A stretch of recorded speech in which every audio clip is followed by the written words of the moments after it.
part of this is being able to access some of those other resources. So just noticing our inner environment also allows us to just kind of notice without judgment what's happening there. And so we can also create this other resource for ourselves. So while you're there, and again, just inviting yourself to be in your body, see if you can think of a place or a person where you felt really relaxed and at ease. It might be somebody that you love, it might be your pet, it might be a beach where you just went on vacation. Just kind of notice that environment. A lot of times we practice sort of inadvertently the feelings of anxiety or restlessness or dis-ease in some way. So also having the resource of being able to practice this feeling of ease and comfort, that we can actually use that as a resource in our lives. And there's actually real neurological benefits of being able to have the experience over and over again of feeling that kind of ease. So wherever you are in that easeful place, just let yourself marinate there for a moment.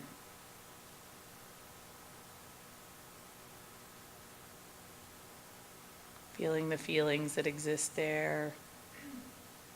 Maybe hearing the sounds that exist there. Seeing the things that exist there. And then when you're ready, you might start to bring yourself back to this environment. You might again feel the sensation of your bottom in your chair, or your feet on the ground, maybe the energy of the person next to you. And all of that is welcome. All of that is welcome here, without judgment. And if you've chosen to close your eyes, maybe blink them open and start to bring your energy and focus back up here. That is not original artwork on the previous slide, by the way. So that's just a contemplative practice that I use in my classroom sometimes, and some people call it meditation. I just call it a quiet time. And that actual practice that we did is one of self-compassion, and also just being able to get used to grounding in a space and feeling that you are actually having experiences all the time, that your body is having experiences all the time, a lot of time in academic spaces particularly, and just in our culture at large, this sort of privileged space of rationality and practicality, and like the old Cartesian split is emphasized. And so actually being able to get to somatic experiences both is a calming experience for people, and there's a lot of neurological benefits, which I'm happy to talk about if you come see my poster. But also just our students, I teach social work students, and so our students tend to come in with a lot of energy around things, and so being able to practice that experience of being able to feel ease in your own body. So that unbiased awareness of like, this is happening without judgment, and being able to be curious about that over and over again is cultivated through contemplative practices. And that was just one of myriad contemplative practices that exist. A sense of equanimity so that we're not shaken. So I talk about equanimity and sort of like I'm a mountain and the weather is happening around me all the time, and I can actually like, it's my relationship to that thing. I don't need to be so swayed by that weather. Compassion for self and others, that I can be kind to those experiences that I'm having, and being kind to my own experiences also allows me to have compassion for the person next to me. So oftentimes, just as pragmatically, our social work students can say, yeah, I can have compassion for the homeless mother on the Ave one street over, but I really struggle actually with the person next to me and my own perceptions of their privilege and the way that they're showing up. And for myself, a lot of really students that are really skilled at self-criticism, so being able to over and over again show kindness to themselves, and then this interconnectedness that we're all actually bound together, that our liberation is bound together, and this sense of impermanence, that that I don't need to get so attached to these particular outcomes. So in clinical settings, for example, like that this feeling is fleeting. 1 minute left. Okay. And and that this state will not always be existent here. And so also I don't need to have my ego bound with what's happening for this client in front of me, right? That their successes are not mine to own, that if they choose to stop smoking or not, that's actually not because of me, that I don't need to be so attached to these kinds of outcomes. So in terms of social justice, because that's what we are about in schools of social work, that a lot of mindfulness and contemplative practices have been used as an individual practice, and that is really useful. It's always about our own experiences first, but being able to take those kind of off the mat and into the world is actually what's important. So to be able to do just, equitable, sustainable work, we have to be able to have a level of self-awareness, and cultivating those kinds of skills that I was talking about on the previous slide will be able to help students and ourselves really be able to do work out in the world that, again, is equitable and not about ourselves and our own needs that need to be met, and it's also sustainable. So rather than in social justice environments, like I'm just going to fight and keep fighting, but that I actually have these skills that I've cultivated over time that will enable me to stay in this work and do this work for longer than just this moment. So I thought this was a wonderful quote. This is oxytocin, by the way, which is the bonding hormone. Sometimes I get a little existential on these slides, but I thought this was, and I also thought this was a lovely quote. So if you want to read that on your own, and then I'm happy to take any questions. Thanks, John.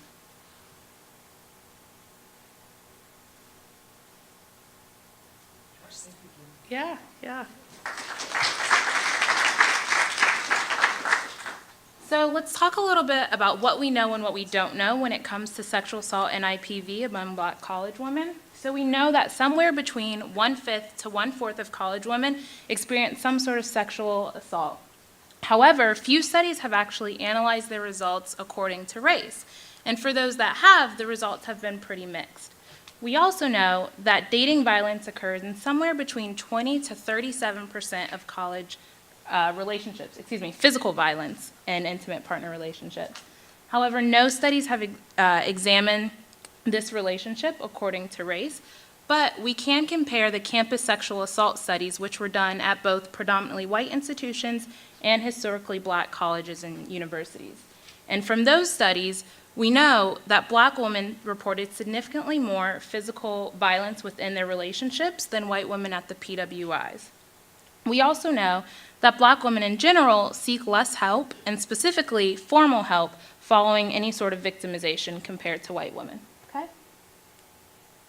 So for my current study, I had a sample size of over 4,000 women, and they came from 3 large PWIs in the US. And I just wanted to know the basics, since we really don't know very much. So one, I wanted to know what were the prevalency rates among Black college women compared to white women in regards to physical IPV and sexual assault. I wanted to know if there were differences by race in terms of some of the negative outcomes of victimization. So academic effects, depressive symptoms, and binge drinking.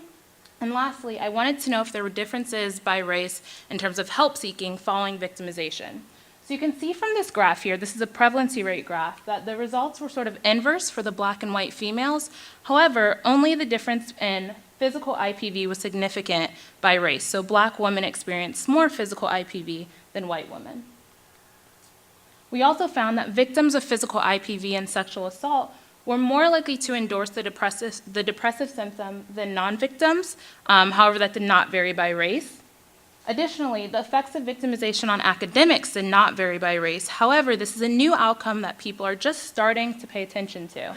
And so we found that somewhere between 6 to 20% of victims reported a negative academic effect based on victimization. So that could be missing classes because of victimization or their grades declining. We also found that victims of physical IPV and sexual assault were more likely to report binge drinking in the last 30 days. And among victims, white women were more likely to report binge drinking. And then although help seeking did not vary by race, this graph here shows the percentage of help seeking based on the different types of help seeking. And so we found that nearly 50% of survivors sought no type of help. So this is both formal and informal help. So you can see that around 56% of victims chose to tell a friend as their form of help seeking. And then if you take that away, it goes down to about 32%, and that's those who utilize university health services. So I think it's really important here for us as researchers and as fellow community members to better understand the victimization experiences of women and how that might differ based on race, and also to figure out how can we improve these numbers? How can we get victims the help that they need? Because nearly half of them aren't seeking out any forms of help. Thank you.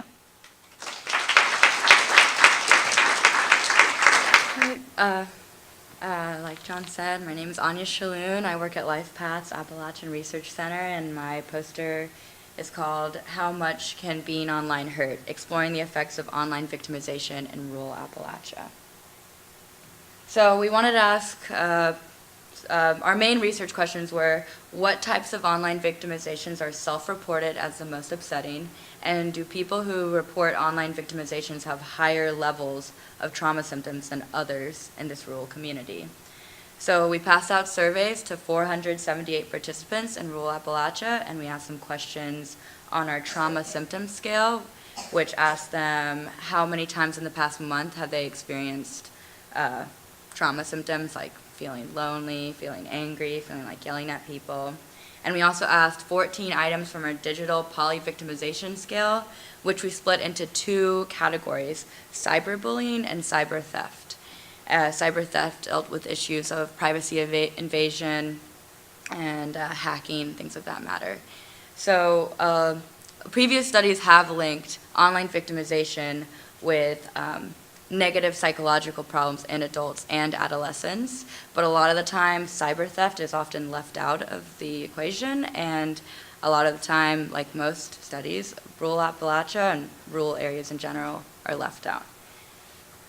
So our key findings, this slide is organized with, on the left it is cyber theft, and then on the right it's cyberbullying, and as you can see, the victimization of cyber theft, the one that was the most upsetting was tricked into giving money, with 81.8 participants who experienced this victimization marking that they were very upset by experiencing this. And with cyberbullying, someone told lies or spread rumors about me online was the most upsetting, followed closely by someone pretended to be me.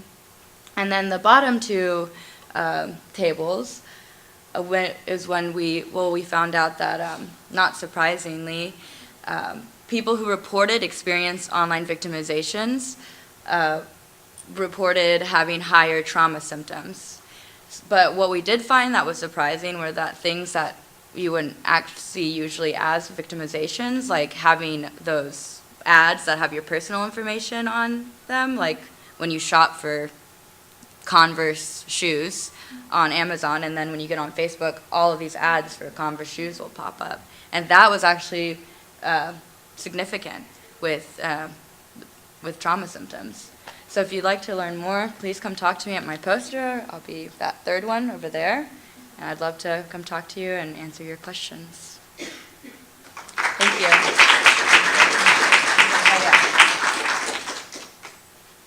Any questions for Anya?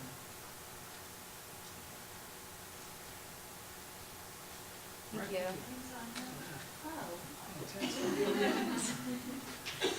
All right. Our next speaker is Alison Nikki. Presentation number 1 is Promoting Community Resilience to Address High Rates of Youth Violence. Let's find that.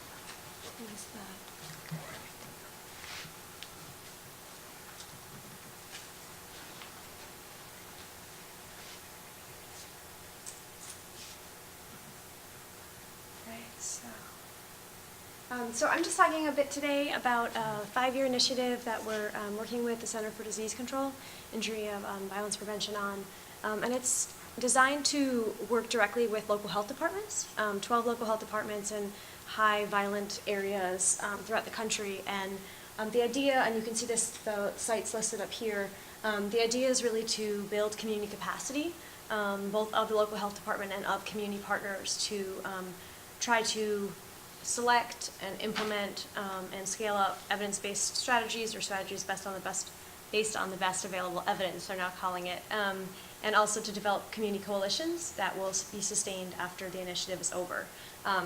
I'm evaluating the initiative as the evaluation manager, but my colleagues at AIR also providing technical assistance to the local health departments to help increase their capacity. And so what I think is probably the most important and what I would love to hear from all of you more about is really figuring out what it means to provide quality technical assistance. There's millions of dollars spent in these federal initiatives to support different types of organizations. And so what we're really seeing as the core components of our approach are having strong relationships with people within the local health department. So we have like a point of contact that we work directly with, and there's one person assigned from my organization who has monthly calls and does site visits with that person. So through those strong relationships, we try to use the best evidence from the research and from implementation science and from evidence-based interventions to understand how to try to select the right strategies, to try to develop a comprehensive plan that makes sense and really addresses local needs as well as uses a data-driven based approach. And we're really interested in making it contextually and developmentally appropriate. So the 12 sites started at different places when they entered the initiatives, and some of them have been doing this for years and years, and others are just really excited about the idea of youth violence prevention. So we're really trying to make sure we're mindful about how this is a staged approach, and there's 3 different phases of it. And so, we hope that every community would meet these phases of these milestones of phase 1, and then phase 2, and then phase 3, but it's also informed by where they start. And the last part is the continuous quality improvement idea of it, and so the evaluation collects annual interviews and surveys with the sites to try to understand how the TA is leading to changes, or what's been useful, or what kinds of differences they're seeing in terms of the coalition they're trying to build, who's involved, how effective it is in terms of the short and long-term outcomes the program's trying to target, which relate to targeting risk and protective factors and violent indicators. And the evaluation has 3 major components. One is designed to actually evaluate the effectiveness of the TA and the quality of it, and it really relates to 9 capacity areas, which I'm happy to talk with everyone more about, and like these 9 fundamental components that we think youth violence prevention requires you to have some capacity in. And then it also is a process evaluation, so trying to understand more of those short-term outcomes related to risk and protective factors, and related to doing things like building a coalition or developing an action plan that your whole community can get behind. Then there's an outcome evaluation, which has to do with trying to understand the specific targeted risk and protective factors and indicators of the program sites select and implement. So it's not about just community-wide violence rates. It's really about, okay, they developed an action plan, they selected this intervention as part, as a priority of that action plan, and then that intervention targets these risk and protective factors, these violence indicators. We're going to look at that data to see if it's making a difference and to see how we can improve the quality of the implementation and the outcomes they're affecting. And that's it. I'm happy to talk more and happy to answer questions.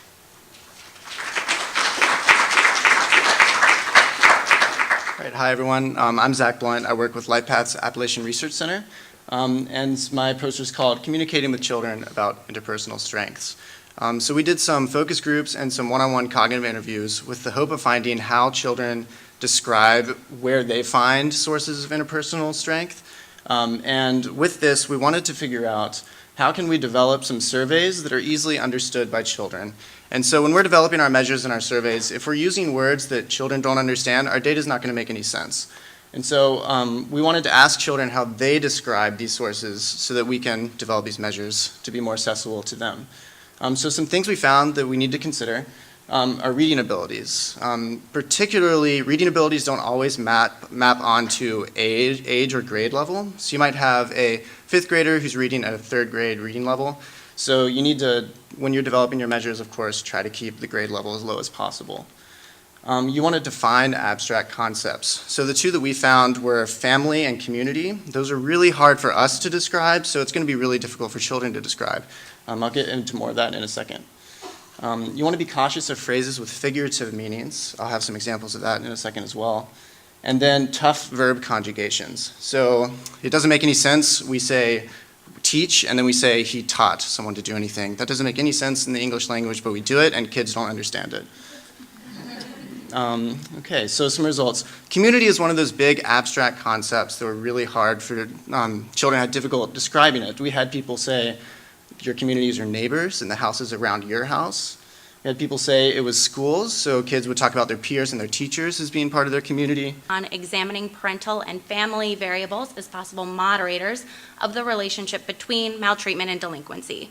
So we know there's this well-established relationship between child maltreatment and delinquency, such that kids who've experienced maltreatment are at a higher risk for engaging in delinquency during adolescence. And this is a really convoluted relationship. There's a lot of stuff that plays into who is at higher risk.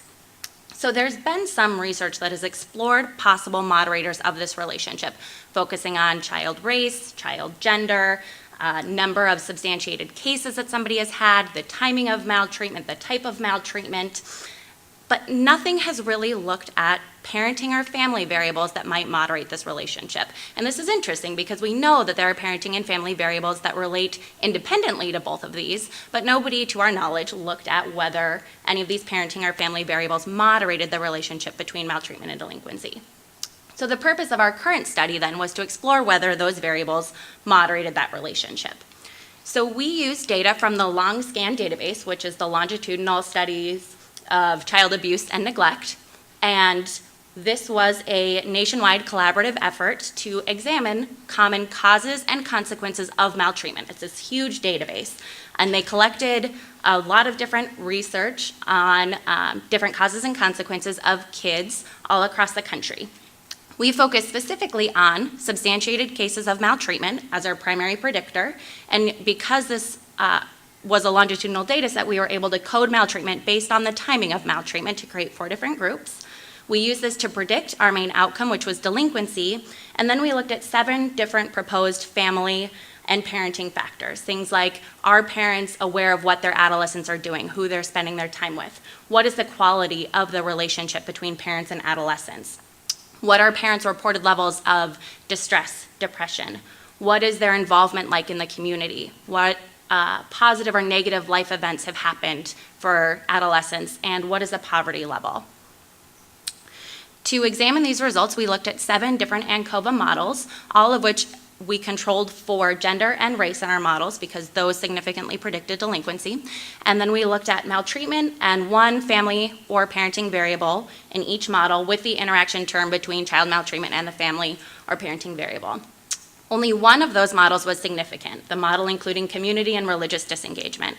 Because of that, then we computed 1 final model with all of our main effects to see, well, which of these most strongly predicts delinquency. And we found that child sex and race did, relationship quality, and negative life events, but that maltreatment wasn't predictive. So what this suggests is that we should really focus on contextual parenting variables in this relationship between maltreatment and delinquency, maybe even more than we've been looking at maltreatment before. Thank you. Okay, so hello, my name is Kimberly Williams and I work with LifePath's Research Center. And one of the things we do at LifePath is we try to identify and understand some of the strengths that people have that allow them to be resilient to the stressors that they encounter in their everyday lives. So one thing that we know is important for this is the ability to self-regulate your emotions and behaviors. And so we wanted to understand better how these types of skills develop across the lifetime. So to understand this, we asked 2 questions. We wanted to know, 1, are older individuals better at self-regulation than younger individuals? And 2, do the types of strengths used or their patterns of development differ between genders? So for our current study, we investigated 4 different regulatory strengths. We investigated recovery of positive affect following adversity, impulse control, self-reliance, and psychological endurance. So for those of you who might not know what endurance is exactly, it's basically encompassed by the idea if at first you don't succeed, try again. So it's if you run into a problem and your first attempts to solve it don't work, then you will figure out a way to approach the problem in a different way that allows you to solve it rather than just giving up. So this is a bit of an extension on a previous study which had looked at endurance in individuals aged 12 to about 45, but they weren't able to extrapolate what happens to endurance beyond that simply because they didn't have enough participants in older age ranges. And so for our current study, we were able to recruit from a similar community participants aged from 12 all the way up to 71 and above. And so then we ran linear regression analyses and tested for the effects of linear, quadratic, and cubic effects of age and gender.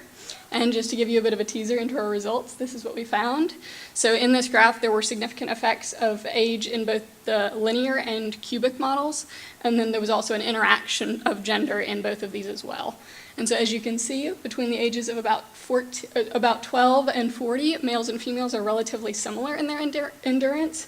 But females are in the green. You can see at about age 40, females start reporting significantly higher levels of endurance compared to males, and this is especially significant between the ages of 50 and 60.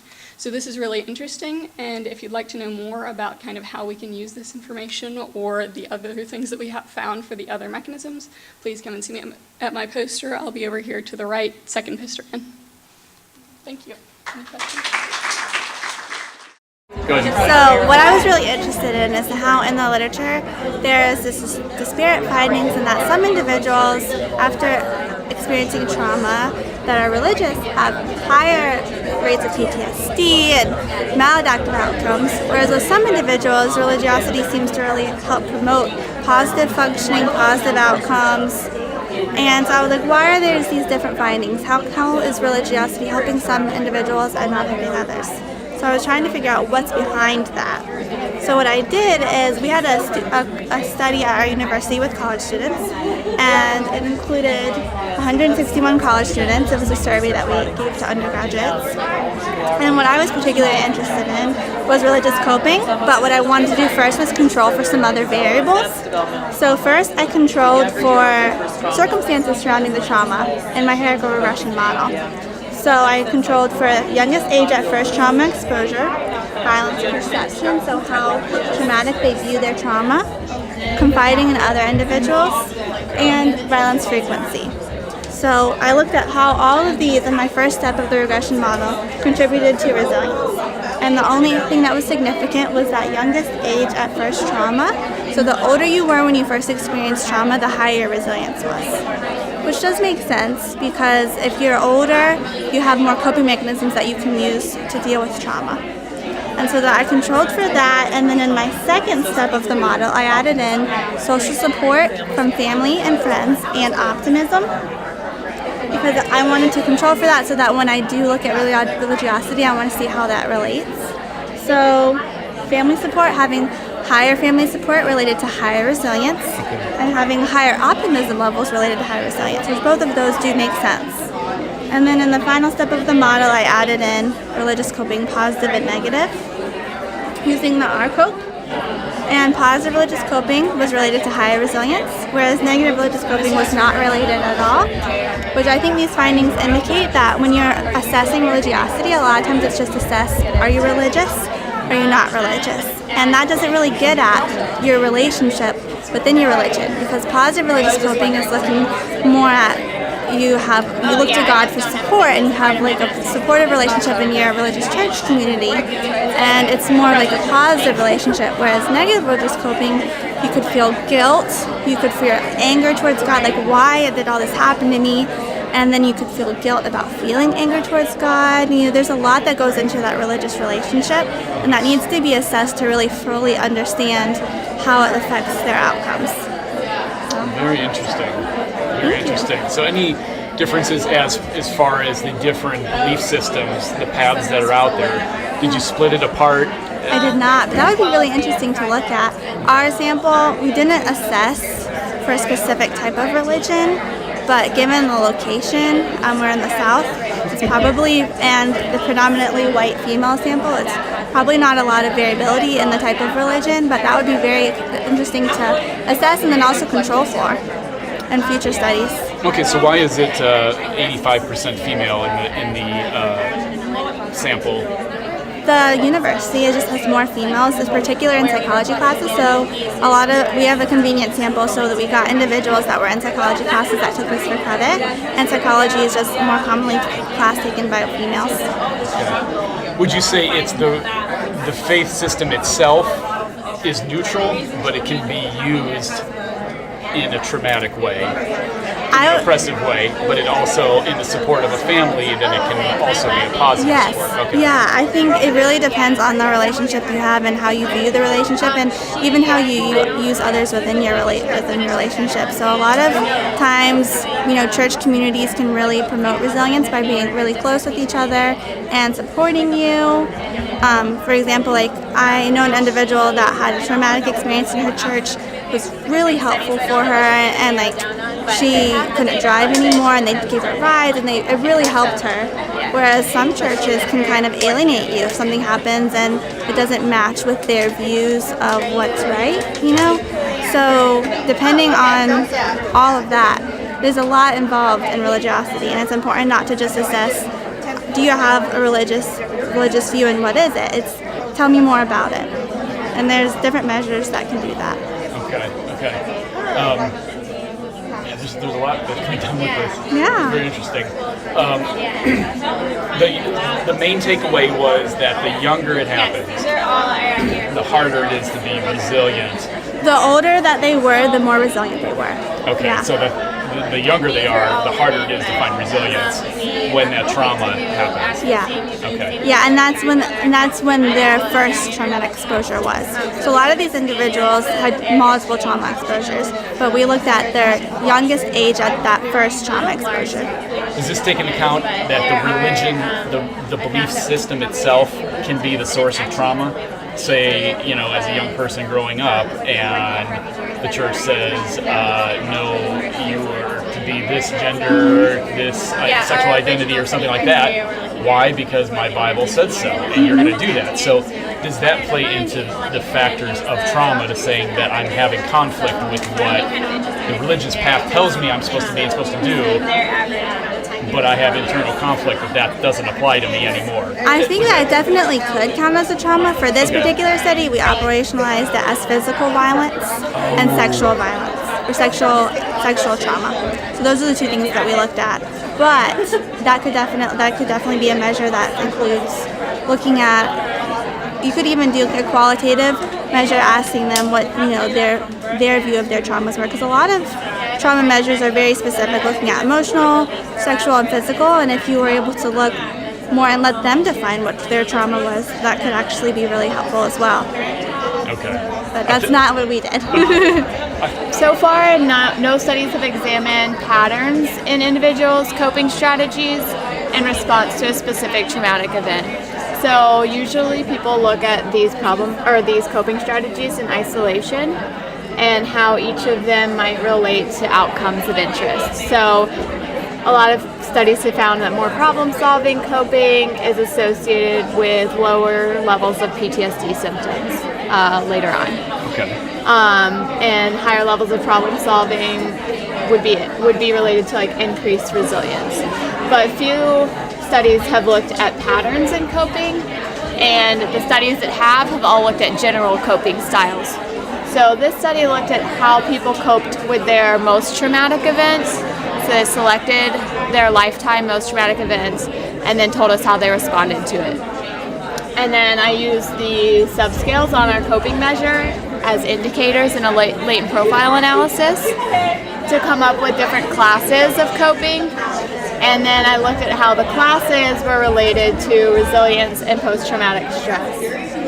So what we found was that there are some individuals who engage in high levels of these adaptive coping strategies. Some individuals are engaging in high levels of adaptive and maladaptive strategies. Some individuals engage in only high levels of maladaptive strategies. Sorry, it's a lie. And some engage in low levels of all types of coping. So based on those patterns, what we found was that these individuals that are doing maladaptive and adaptive coping strategies have high levels of resilience and high levels of PTSD. Whereas the individuals who are engaging in high adaptive coping and low maladaptive coping, that's kind of like the pattern that's associated with the most ideal outcomes. So they're using their energy to use these adaptive coping strategies, so they have the highest levels of resilience and the lowest levels of PTSD. Okay, so by adaptive and maladaptive, that's could that be seen as flexibility and inflexibility? Like I am resolute in what happened to me as my trauma. So adaptive coping strategies are, the reason I say adaptive is because these are the ones that are generally found to be associated with more positive outcomes. But the ones I'm referring to as adaptive are engaging in the problem. So problem solving and cognitive restructuring, social contact and expressing emotions, those are all adaptive. Whereas these kind of problem avoidance and withdrawal coping strategies are maladaptive. So trying to push the problem away, withdrawing from your social supports. So those are typically associated with more maladaptive outcomes. Okay, and that will increase, the post-traumatic stress will increase if I'm not adaptive. Right. And your resilience will decrease. Resilience will increase. Yeah. So face the problem head on. Yes. And when you say coping strategies, is there anything, is that a separate topic, I guess, as far as what are all the different coping strategies that would help me with my cognitive restructuring or more social contact? Is there anything specifics for that? Or is it just saying... It's just saying how did you respond? Okay. So like after this event happened, did you seek out support? Did you ask advice from a friend? Did you try to change the situation? Did you come up with a plan of action? Those are all types of questions that would be under these like more adaptive coping strategies. Okay. Yeah. So it's a wide variety of responses, yeah. Okay. So the key takeaway is to not avoid the trauma that has happened. Yes, and I think the easiest way for me to conceptualize it is that high levels of disengagement are predictive of post-traumatic stress. So high levels of all of these are associated with higher levels of subsequent post-traumatic stress, and high levels of these are predictive of resilience.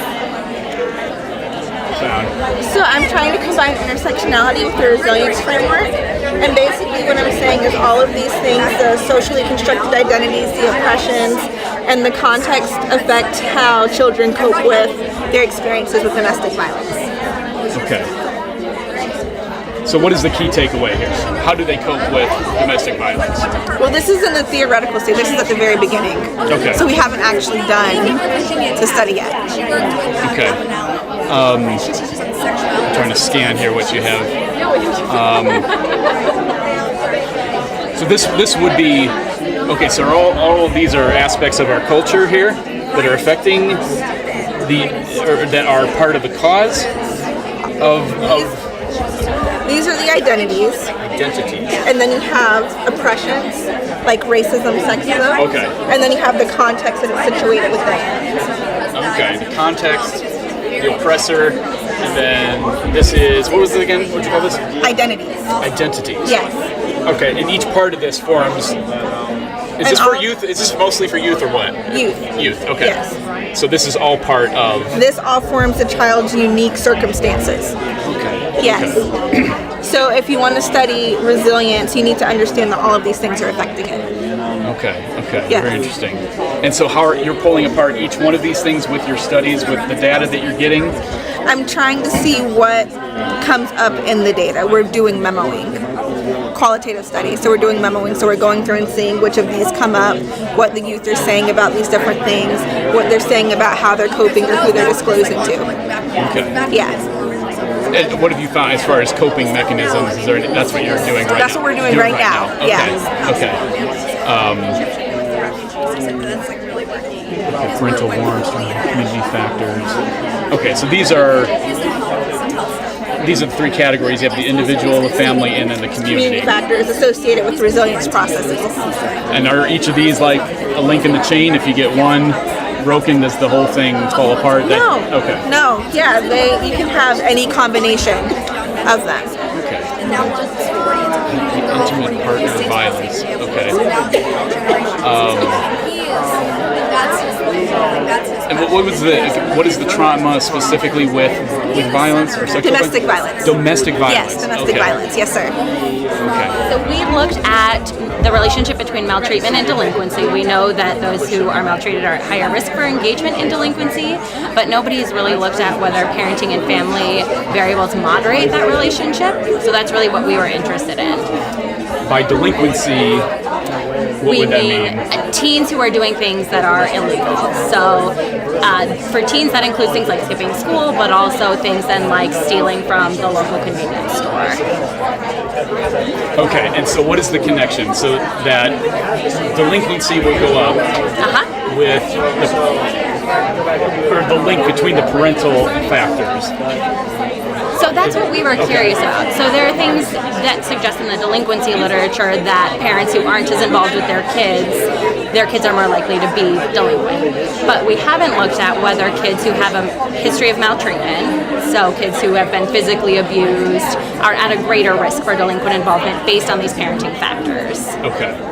All right, and so what factors do you find? What are the critical factors of a parent to prevent this stuff? Was there any of that? There Okay. was. So community disengagement suggested that kids who had a maltreatment history, specifically those who were persistently maltreated in both childhood and adolescence, were at the greatest risk for engaging in delinquent behaviors. Okay.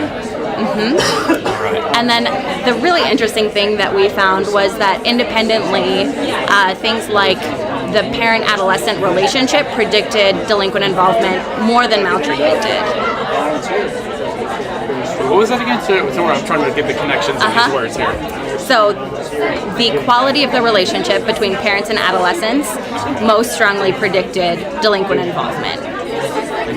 Quality. Okay, so this is qualitative data. Nope, quantitative data. But it was measured with a survey that asked parents to rate how much they trust their child, how well they get along with their child. Okay. So are there parents that feel like, okay, my job is to discipline my youth, and adolescents, and that just causes the opposite reaction that I'm going to do that anyway? Does that typical? I think that absolutely could happen. We didn't look at that. Okay. So this was a standard model that you used as far as parents were rating how they felt their connection to the child. Yep. And we actually used data that were collected, had already been collected from the LongScan database. So it was a consortium of studies that was done across the nation that collected longitudinal data. Okay. So the key takeaway, parents need to be involved with their kids. Yes. Okay. Does that happen with socioeconomic factors? The fact that depending on the income of the parents are going to be gone longer, so they don't have the time to invest. Was that a factor in that as well? We didn't look at that relationship, so we didn't find that. We looked at poverty and whether that predicted delinquent involvement, and in our model it didn't. But we didn't explore specifically if poverty changed parental involvement, but it's easy to imagine that it could. Okay. Very interesting. And you're McKenna? Yes. Okay. Thanks so much. Very interesting. So the big takeaway is that it was a several-year effort. Several-year effort among 20 federal agencies to really develop a research agenda focused on positive youth development, because they felt like there's a lot of siloed work going on. Okay. And so big takeaways are like they have started to identify the broader categories of research and of future work, which are conceptual issues of PYD, data sources, indicators, and program implementation effectiveness. And they actually identified questions they're interested in asking and it being answered. So it really is a culmination to show cross-agency interest and support in this kind of area and where they see the gaps and where they see more work to be done. Okay, and these are the agencies that all... Yeah, all of them. Yeah, 2.5-year effort. Okay. So what would the Department of Justice know about positive youth development? So DOJ actually had a lot of interest in trying to figure out how to infuse PYD principles versus actual standardized programs into their work. So for example, you're talking about recidivism rates, you would also not just want to measure recidivism, but you'd want to measure like positive like economic opportunities or economic job status, stable housing, graduation from high school, post-secondary success. So really like that right there, not just looking at how many kids go back to jail, but looking also at all these other positive things that kids are thriving and are making it is a really like big shift. Okay. So yeah, positive youth development. What is the positivity that is most attractive to the youth? Well, it's not quite that. So it's more about the idea that, in general, research focuses on preventing negative things and not necessarily in like the idea of like solving problems that kids have. So they're being violent. How do we stop them from being violent? Or they're using drugs. How do we stop them from using drugs? And positive youth development is more about like kids thriving. So kids knowing how to interact with their peers. Kids knowing how to resolve conflicts without resorting to violence.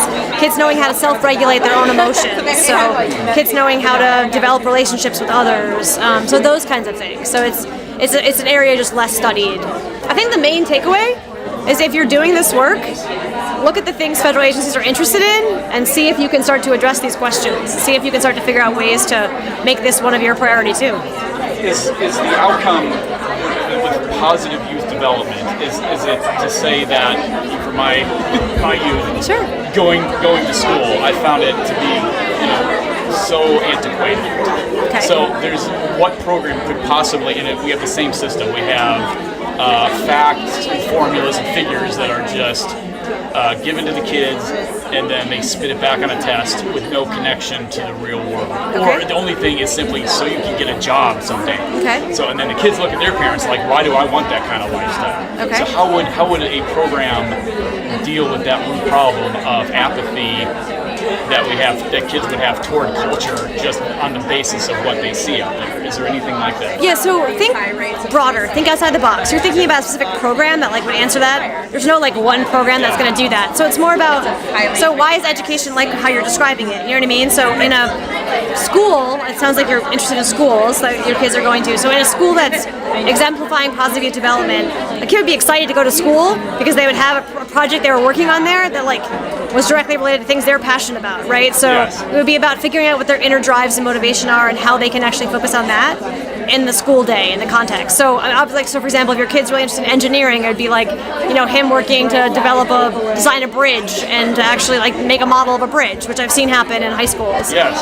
So like that kind of idea. So, okay. And it would be about the relationships between people. So it would be about like your kid goes to school every day because he knows somebody there cares that he's going to show up.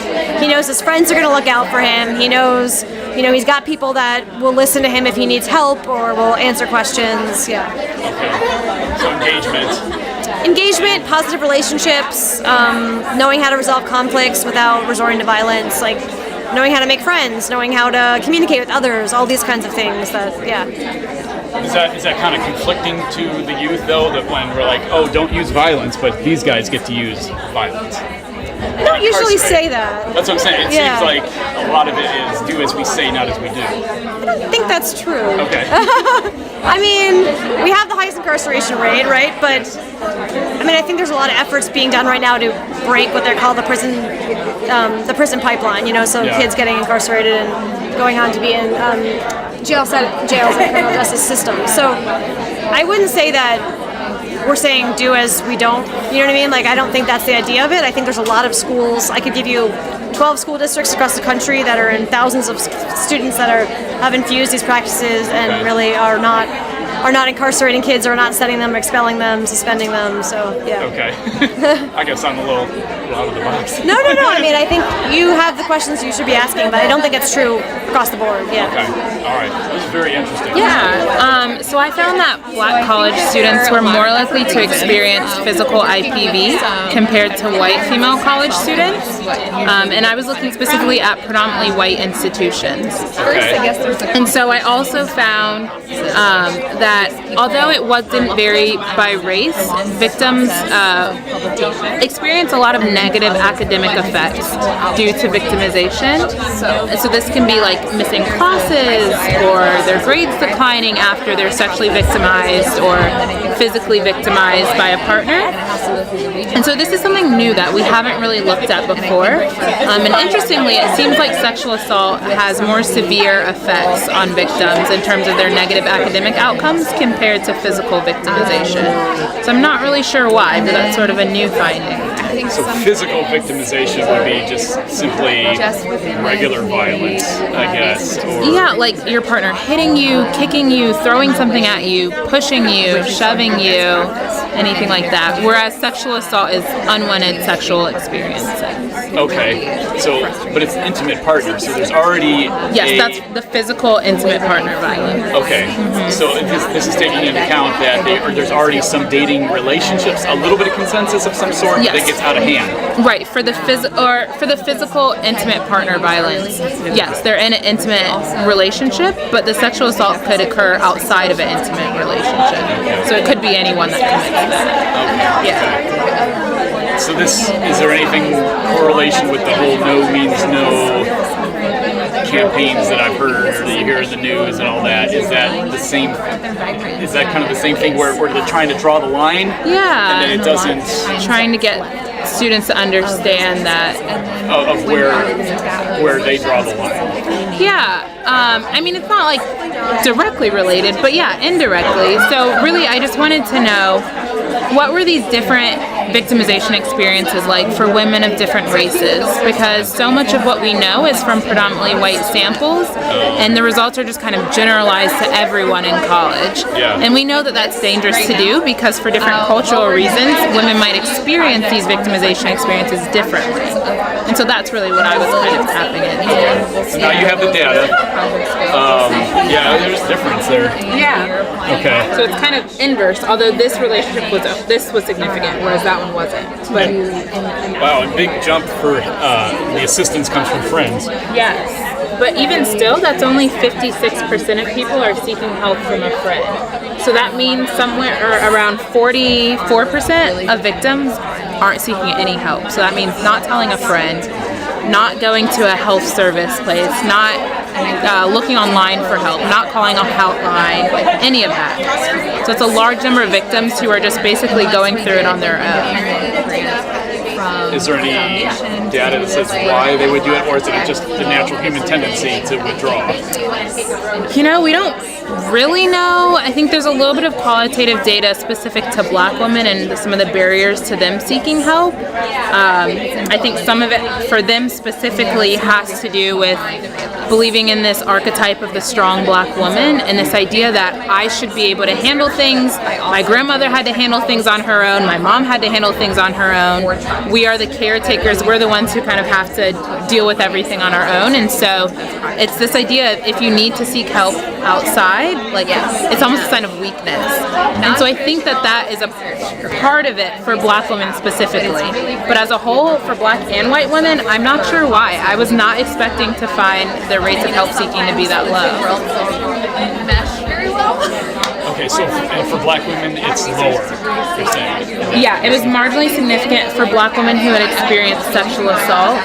So you can see 33% of Black women who experienced sexual assault sought help compared to 46% of white women. Okay. But this is a combined graph of white and Black. So where do we go from here? With as far as resilience, the takeaway is seek help.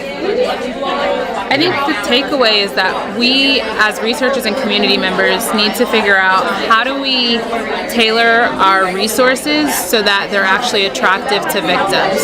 So whether it's letting them know, hey, you don't have to suffer alone. Just because you seek help does not mean you're weak. I think it's really about restructuring what strength means. So strength is not about dealing with something on your own. It's about knowing when to seek help, and that's okay. Yeah, so I think it's more on us than it's on the victims. Interesting. Very good. You're Nicole? Yes, I am. Thank you. Very good. I appreciate it. The key takeaway here is that there's a gap in the literature for measures of child resilience for children ages 2 to 7. So I developed a new measure to fill that gap.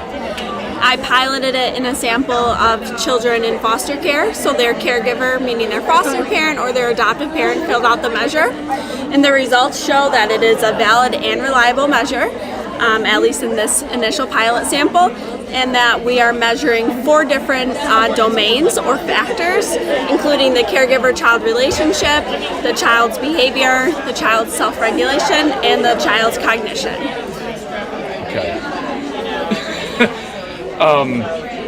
So this is a new data set that you found? I'm trying to understand what... So I wrote this new measure. Okay. And then I gave it to a sample of people, had them fill it out, and then I used that data to understand whether or not the measure itself is good. Is it valid? Is it reliable? Okay. Yes. And so what is the measure specifically? What are you trying to measure? So we're trying to measure child resilience. Child resilience, okay. And specifically within that age range of 2 to 7. Okay. So the measure really asks, is the child doing what they're supposed to be doing in terms of their behavior, their attachment, their ability to regulate, and then their cognitive abilities. Okay. And these are the 27 query items that you have? These are the positively queried items, correct. And these are the 4 different domains that they map onto. So if you see higher numbers, that means that the item matches that domain. Okay. Let's see if I can see one here. Okay, my child is cooperative, compliant, obeys rules. Now how does that come over into the numbers here? My child obeys rules. So child caregiver, there's nothing here for caregiver. Right, so that means that it maps onto the child's behavior. Okay. So obeying rules is a behavior. Child's positive behavior is a behavior.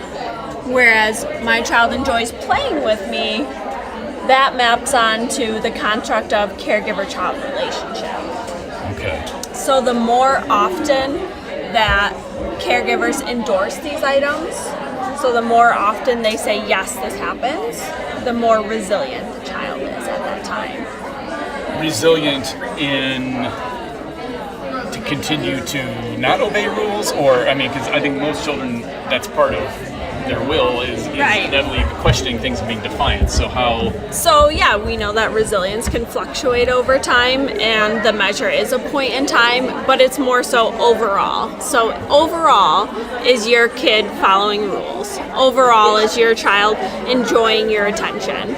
And so we would expect to see, particularly with kids who go through some sort of intervention, that we're increasing these protective factors. Okay. Okay, now the sample was done from, was it a random sample or anything specific with this? So they specifically had to be kids who are in foster care and kids ages 2 to 7. And then within that, any foster parent who was interested in doing the study just filled out the measure. And then we used that results to come up with these types of results saying, it's positively associated with a measure that we already know is valid and reliable. Okay. So before you use a measure, you want to show that it's good. Yeah. And that's what this study kind of tries to do. Very interesting. Okay. Because I could give you any number of items, and all of a sudden I could say, oh look, I measured your behavior. But there's no way of knowing that's true unless you go through these steps. Okay. All right. So, with foster homes, foster children, these are definitely challenges, especially if you've been jumped around to multiple homes. Yes, they are challenges, but in order to be resilient, you have to have exposure to adversity. So by measuring kids who already have a history of maltreatment, we know they've been exposed to adversity, and this proves that they can still be resilient despite that. Oh, that's fantastic. Yeah. So we surveyed just under 500 participants in rural Appalachia, and we wanted to see what they were doing in terms of digital online safety and victimization, so what sort of practices they were using to maybe protect themselves online. So we looked at those because a lot of those are kind of out on the internet. You're told a lot of different things, change your passwords often, do things like that, and it really puts kind of the onus and the responsibility on the user, which can kind of get a little victim blamey maybe when sort of victimizations do happen online. So we wanted to look into what practices people were using to protect themselves. And so we looked at those, but also in looking at those, we found that none of them were actually predictive of whether or not you would be victimized. Okay. Yeah. So these are things that correlation and causation? Exactly. Okay. So people are looking, and they're like, oh, well, I say no when I'm supposed to, they ask if I should track my location, or I delete cookies, I check out the security settings, I'm doing all the things I'm quote unquote supposed to be doing. And is that really actually helping? And it turns out no. Okay. And then our other sort of takeaway is there are a couple of gender differences. So things like not illegally downloading or streaming music. Apparently men are a lot more comfortable illegally or downloading or streaming music. And not answering calls from unknown numbers. Women were doing that a little bit more. So we thought that that would maybe be an example of a backlash effect. So maybe you've had a bad experience and that's why you don't want to answer phone calls from unknown numbers. So we thought of that as maybe a chicken and egg question with our results on that one. So this is more hardware, software based. What is it as far as the end user protecting themselves from and victimization would mean someone who comes in is able to dupe you in some way? Yes, so it's everything from cyber theft, kind of personal information and intrusions, as well as cyberbullying. So really, we were hoping that we would find one safety practice. We were really hoping at the end, like, this is what all these people are doing, this is what they're being told to do, like, not using debit cards online, like, that's it. That's the key to not being victimized online. But all of these things because also all of these items are from what people told us they were doing. Oh, okay. So I don't know if we need to innovate new ways to protect ourselves online, or especially what's going on in Congress and sort of the status of internet and things like that. Maybe do we need to shift the onus to corporations and sort of really reflect in the age of big data? Should we be putting this responsibility onto individuals? Because that doesn't really seem to be protecting them or working as it now stands. our data is going to be sold to all the companies now. So exactly. Yeah, so is that any different than just, the old-fashioned telemarketer calling you up and saying, hey, I got a new hot stock pick for you? That was a part of some of our measures, are you getting unwanted calls? And Anya, my coworker, she looked at how upset people were by these things. And it turns out they were really pretty upset. I think a lot of people brush it off because it's like, even our focus group, a lot of people will be like, well, it's just the cost of doing business online. But it turns out, they were correlated with trauma symptoms, a lot of these things. So it's not really just the cost of business of doing online. People can be really bothered by these things. Just the violation of being scammed. Absolutely. Okay. Yeah.